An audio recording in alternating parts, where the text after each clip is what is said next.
Toba take Singh में सुथरा पंजाब मुहिम के तहत सफाई कंपनी की आउटसोर्सिंग के बावजूद देही इलाकों में सफाई के नाकिस इंतजामात ने मुहिम की कामयाबी पर सवालिया निशान लगा दिया है। जगह जगह कचरे के ढेर मौजूद हैं, जबकि नवाही गांव 328 में सेवरेज सिस्टम नाकारा हो चुका है, जिसके बाइस गंदगी के ढेर रोजमर्रा का मामूल बन चुके हैं। मकामी अफराद का कहना है कि बदबू और गंदगी की वजह से उनकी जिंदगी अजीरन हो गई है। आवाम ने हुक्काम बाला से फौरी तौर पर सीवरेज सिस्टम की बहाली और कचरा ठिकाने लगाने के लिए अमली इक़दामात का मुतालबा किया है।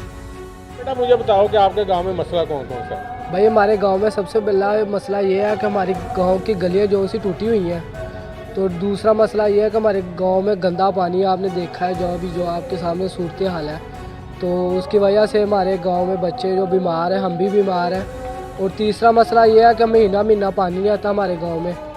तो चौथा मसला ये है कि हमारे गांव में अमला सफाई करने वाले नहीं आते।